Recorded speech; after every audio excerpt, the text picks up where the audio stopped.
तो साथियों नमस्कार, स्वागत है एक बार फिर से हमारे इस चैनल पे। आई होप कि आप सभी लोग बेहतर होंगे। बताते चलो ईएसआईसी हॉस्पिटल की तरफ से जो है मेडिकल विभाग में कुछ वैकेंसी आई है, जिसको लेकर के ये वीडियो का अपडेट है। जो भी कैंडिडेट मेडिकल विभाग में इंटरेस्टेड है वो इस वीडियो में बने रहेंगे। तो फिलहाल हम लोग डायरेक्ट चलते हैं एडवर्टीजमेंट की तरफ। बताते चलो इसके लिए कोई एप्लीकेशन फीस देने की अनिवार्यता नहीं है, डायरेक्ट वॉक इन इंटरव्यू है और अच्छी खासी सीट भी है। तो देखिए यहाँ पे ये जो एडवर्टीजमेंट है ये 24 जनवरी 2026 को रिलीज़ किया गया है, जिसमें डायरेक्ट वॉक इन इंटरव्यू है। रिपोर्टिंग टाइम 9 से 11 है। ठीक है। सीनियर रेसिडेंट का पोस्ट है।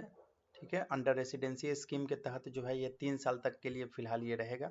उसके बाद आगे इसको फर्दर इंक्रीज किया जाएगा। वैकेंसी की बात करें तो काफ़ी ठीक ठाक वैकेंसी है, जिसमें एनेस्थीसियोलॉजी में टोटल वैकेंसी 10 है।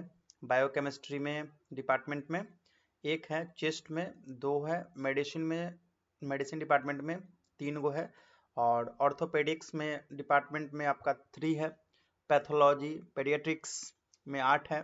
इस तरीके से जो है सर्जरी डिपार्टमेंट, यूरोलॉजी डिपार्टमेंट है ना, medical oncology department, gastrology department, देखा जाए तो कुल मिलाकर के टोटल 37 सीटें हैं। ठीक है। तो यहाँ पे बताया गया है कि walk in interview for the post of senior residence under residency scheme in the following department of ESIC hospital Okhla, new Delhi. ठीक है। तो ये जो जॉब है आपका ओखला में, जो ईएसआईसी हॉस्पिटल है नई दिल्ली में, उसमें जो है ये फिलहाल 1 साल तक के लिए रहेगा। उसको बाद फर्दर आगे एक्सटेंड किया जाएगा। ठीक है। देखा जाए तो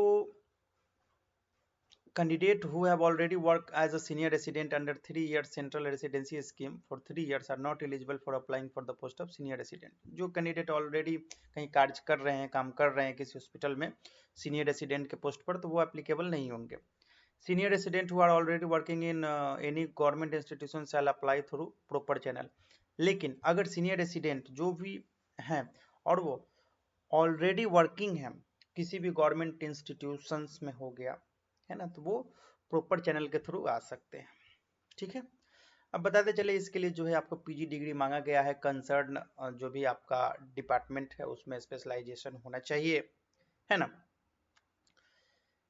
और उस एमबीबीएस के साथ पीजी डिग्री भी होना चाहिए। उसके बाद 1 ईयर्स का एक्सपीरियंस भी होना चाहिए, है ना। तो ये इन तमाम चीज़ों के साथ आप यहाँ पे अप्लाई कर सकते हैं। और देखिए एज जो है आपका 10 जनवरी 2026 से 45 साल से ज़्यादा नहीं होना चाहिए। रिलैक्सेशन SC ST OBC को एज पर रूल के हिसाब से मिलेगा। ठीक है। तो ये रहा। सैलरी की बात कही जाए तो आपको 67,700 रुपये मिलेंगे। पे लेवल आपका 11 का रहेगा, 7 CPC मैट्रिक्स रहेगा। ठीक है। प्लस में अदर अलावेंसेस वगैरह हर चीज़ें रहेंगी। ठीक है। और ये रहा आपका 3 इयर्स अंडर रेसिडेंसी स्कीम वाला। लेकिन अगर नन पीजी जो है जिन्होंने MBBS कर रखा, उस पर जो है उन लोगों का जो वैकेंसी है उनके लिए जो है एक साथ 1,48,669 रुपये उनको फिक्स्ड सैलरी के रूप में मिलेंगे। ठीक है। तो इस तरीके से देखा जाए तो full time contractual specialist for a period of 3 years with annual evaluation है ना, तो 3 साल तक के लिए जो है, लेकिन आगे चल के इसको फुल टाइम भी किया जाएगा, जिसमें डिपार्टमेंट आपका है anaesthesiology, medicine, radiology, surgery, microbiology. ठीक है। इस तरीके से है। और फुल टाइम स्पेशलाइजेशन में जो है आपको MBBS with post graduate degree होना चाहिए। डिप्लोमा इन कंसर्न स्पेशलाइजेशन, जिस डिपार्टमेंट में आपको जाना है उस डिपार्टमेंट में डिप्लोमा का स्पेशलाइजेशन होना चाहिए। 3 साल का एक्सपीरियंस होना चाहिए।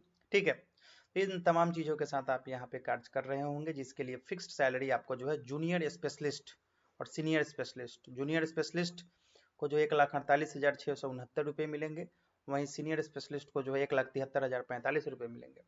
अब बारी है अप्लाई कैसे करना है। कुछ नहीं है। इंटरेस्टेड कैंडिडेट में apply for interview by submitting the pre-field prescribed format on the day of interview. Interview के डेट पे ही जो है आपको ये सारा फॉर्म सबमिट कर देना है विद सेल्फ अटेस्टेड कॉपी, जिसमें मैट्रिक का सर्टिफिकेट होगा, आपका एज प्रूफ होगा, कास्ट सर्टिफिकेट हो गया, MBBS हो गया, डिग्री डिप्लोमा सर्टिफिकेट हो गया, कितना अटेम्प्ट दिए हैं MBBS उसका सर्टिफिकेट हो गया, है ना, डिप्लोमा पीजी में अगर आपके हैं उसका सर्टिफिकेट, मतलब इन तमाम जो भी सर्टिफिकेट है, साथ साथ आपका 2 रिसेंट पासपोर्ट साइज फोटोग्राफ्स के साथ प्रूफ ऑफ रेसिडेंस यानी कि निवास प्रमाण पत्र के साथ आप वहां पे पहुंचेंगे।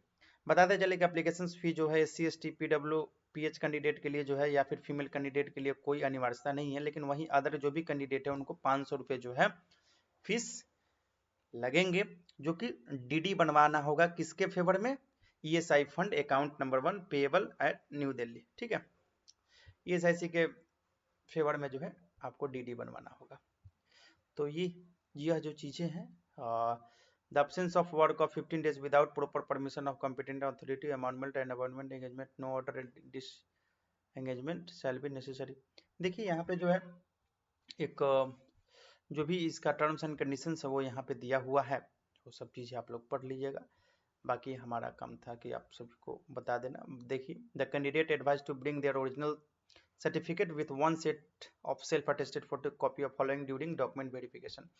एक ही दिन आपका डॉक्यूमेंट वेरिफिकेशन भी होगा, तो सारा डॉक्यूमेंट वगैरह लेकर के पहुंचिएगा, जिसमें आपका ID proof, address proof, certificate है ना, 2 passport size photograph, photocopy of Aadhaar card, pan card, bank passbook है ना, 10th 12th का marksheet, certificate, MBBS MD DNB DM MCH का एक्सपीरियंस सर्टिफिकेट है ना, और अगर मेडिकल काउंसिल ऑफ इंडिया से रजिस्ट्रेशन है उसका सर्टिफिकेट, स्टेट काउंसिल से अगर आपका है तो उसका सर्टिफिकेट, इंटर्नशिप अगर आपने कहीं से कर रखा है तो उसका certificate, OBC certificate, SC ST जो भी आप कैटेगरी के हैं कैटेगरी सर्टिफिकेट, क्रीमी लेयर में आते हैं तो क्रीमी लेयर सर्टिफिकेट है ना। इन तमाम सर्टिफिकेट के साथ ये सब जो फॉर्म है आपका एनेक्सर A जिसमें बेसिक डिटेल्स भराएगा, ठीक है, और एनेक्सर B जिसमें आपका क्वालिफिकेशंस भराएगा, एनेक्सर C जिसमें आपका का देखा जाए तो सेल्फ डिक्लेरेशन। ठीक है, तो ये जो चीजें हैं ये सब एक ही दिन होगी। ठीक है, तो आप लोगों को समय जो दिया गया है उस समय पे पहुंचिएगा। समय है आपका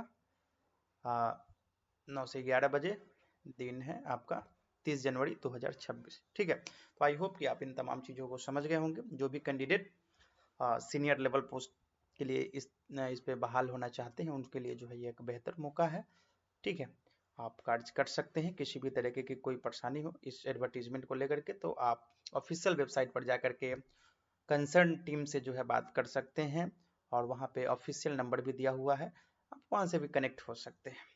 ठीक है, तो आई होप कि आपको इन सभी बातों को समझ में आ गया होगा।